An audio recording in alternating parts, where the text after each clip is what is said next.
The war has ended. A clear victor has emerged. A people's advocate is lost.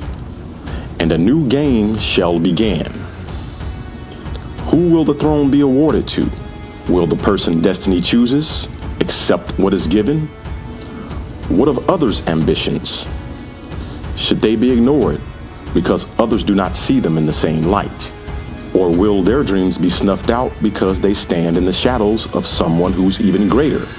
This game played by one chair has ruined many, costing the lives of the just and unjust. Who will it claim now? Well, that's what we're here to give you with the Game of Thrones Season 8, Episode 6, Remarkable Predictions.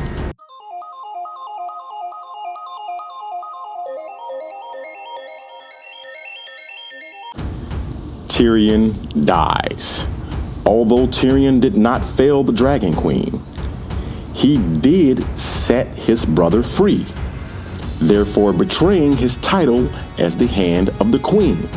Yes, his heart may have been in the right place, his ideals perfectly aligned, and Dany did win the war. I just have a feeling she's not going to take any of that into account. Not only is she tired of hearing Tyrion apologize for his failings, she did warn him not to cross her ever again. And although I would like to look at this as him looking out for the people of King's Landing, I think this was purely done for the love of his siblings, Jaime and Cersei, and I expect Dany will see it the same. There are only two ways I see him escaping this alive. The first being the guards that he sent away in order for him to free Jaime are dead. Although I think this is highly unlikely, mainly due to them winning overwhelmingly due to the dragon's attacks. I'm expecting most of the Dragon Queen's army to still be alive, including the two he told to leave when he freed Jaime. The only other way I see him not being killed is that he escapes. Now, in the past, he has always had someone come to his aid in order for him to escape death. But on this occasion, I see him planning his exit alone. Or maybe Lady Sansa sticking her neck out to give aid to a dear friend in need. Putting aside all of those theories, I expect Dany to call for Tyrion's death within the opening 10 minutes of Episode 6. Honestly, he's one character I really don't want to see dispatched in such a way. But the writing's on the wall, and I don't see an escape.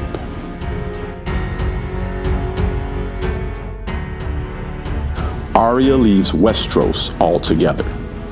We know that Arya has been through a lot over the years, witnessing her father's death and being dragged all over Westeros for years, only to end up in Bravos to be trained by the Faceless Men.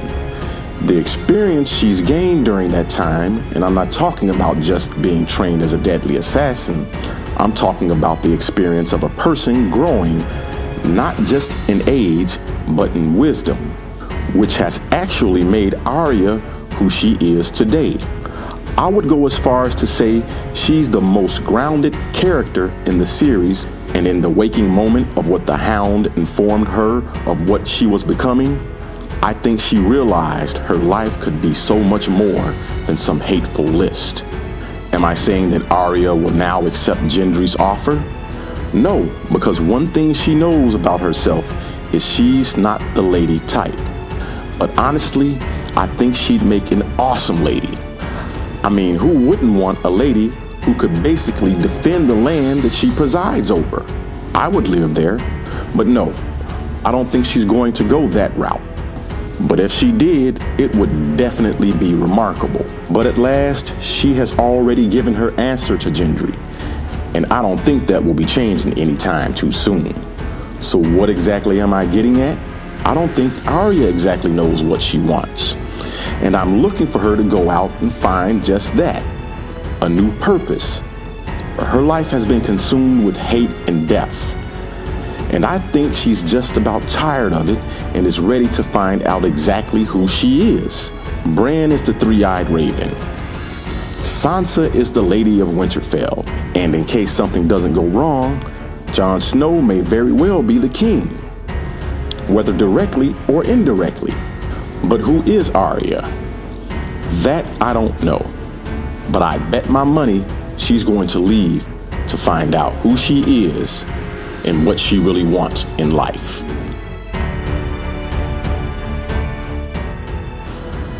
Samwell's family is massacred. Now that Dany has won the battle to be queen of the Seven Kingdoms, she will look to quelch the information about Jon being the true heir to the throne. Does she have to kill everyone? No, but she must destroy the truth, including everyone who has proof or knows of proof of that truth.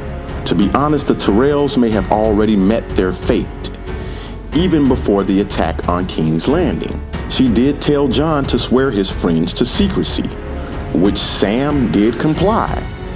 But due to Jon's own big mouth, this may have caused Sam's family's death. Dany does love Jon, and I think it would be hard for her to justify killing Bran or his sisters. Sam is a different story altogether. Remember, he doesn't have the proof, but he knows where it's located, and that information must never come to light. That said, I think she's already ordered Sam's death, and for the Citadel to be destroyed or the book containing the truth to be confiscated and burned. How she deals with the fallout after Jon realizes what she's done, I know not. But the fact is, in order for her to keep the throne and cover up the problem that Jon created, that proof must not exist. Or she could just marry Jon and the truth getting out really wouldn't matter. Honestly, I don't see how no one who knows that Jon is the true heir has not figured this issue out by now. By him marrying Dany, even if the truth got out, it really wouldn't matter. No one would care because he would be king either directly or indirectly. I mean, really, this was pretty simple. I really do hope I'm wrong on this because I love Sam and he deserves a happy ending.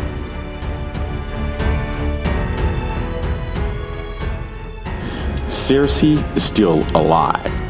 Although we see Cersei and Jaime seem to meet their end in the depths of the Red Keep, their death was never confirmed by the creators in the post-show.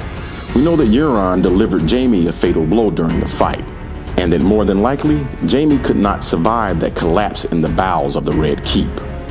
To be honest, it would be hard-pressed to say anyone could survive that collapse. But I don't see these guys leaving us with such an unsatisfactory death for Cersei. After all the monstrous things she has done, I mean, really, will this be the end of the Lannister line? No. We're expecting to see Cersei regain consciousness, only to find Jaime has perished not only due to his wounds, but by shielding her from the rubble. Remember, Jaime thinks she's carrying his child also. Cersei will then begin to claw her way out from under the destruction, looking for a way to escape King's Landing. But how does she do this without help? We've seen the Mountain put a quick end to Cersei's hand, Qyburn. So we know he can't help. So who will? Well, there's a character who was absent from this episode. I mean, you didn't see him in any scene in the battle for King's Landing. And who would that be? That would be Bronn. Remember, the Lannisters owe this guy a lot. And although Jaime has met his end, and let's be honest, he's not exactly one of the friends of the Starks or the Dragon Queen. So I don't see him trying to hunt down Tyrion in order to get that debt settled. So that's right, we predict Bronn will help Cersei escape King's Landing.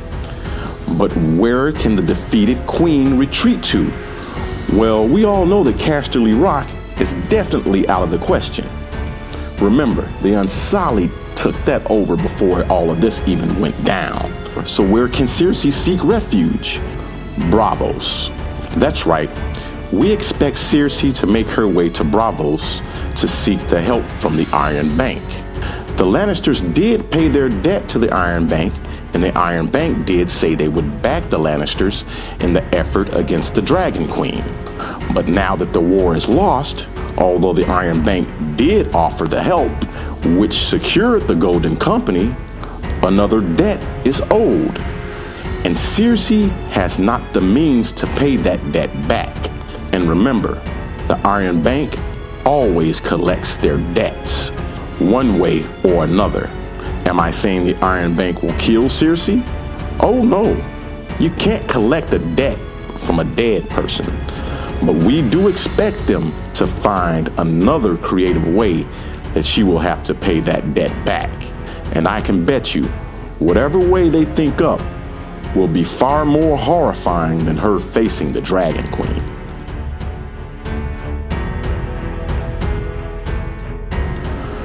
All hail Queen Sansa. All has been won. The armies of King's Landing are destroyed. There is no army to oppose the Dragon Queen. And there lies the problem. Dany has decimated King's Landing. Not only its armies, but its population of civilians in a very vicious, monstrous way. But I know what you're thinking. How can that stop her from sitting on the Iron Throne? But I pose this question to you. What Iron Throne? We watched as Dany led Drogon basically to reduce the Red Keep to rubble. Where is she going to sit on this throne? For centuries, King's Landing has been the center of the Seven Kingdoms, the virtual symbol of culminated power. Dany pretty much destroyed all of that. So where does the power lie now? Well, that would be the North, my friend. In the North. Not only has all the North come together to recognize House Stark as their leader, and Dany did pretty much save their butts from the White Walkers, I can safely say that they still do not like her or even trust her. And I highly doubt, after what she's done, anyone in the South wants to see her on the throne. And yes, Jon may be the true heir to the throne, but he's made some mistakes, including bending the knee after he was appointed King of the North, as well as giving up his birthright to take the Iron Throne instead of Dany. And Sansa, or should I say the new Littlefinger, is perfectly aware of this and has already made moves to secure the position as Queen of the Seven Kingdoms. How she does it? Your guess is as good as mine. Should we be expecting something as horrible as the Red Wedding? No. We know that her study of Lord Baelish would not allow her to move in such an unbefitting manner. Although Jon is considered her brother, I'm looking for her to take out Dany and Jon in a quiet but swift way, leaving her to be the Queen of the Seven Kingdoms. And now that you've learned all these remarkable predictions, could you do us a favor and press that subscribe button? Or better yet, just press that like button. And could you leave a comment? And if you do leave a comment, could you press that bell for notifications so you can know when these shows actually come out? Other than that, if you have any questions, leave them at this email address, and have a blessed day.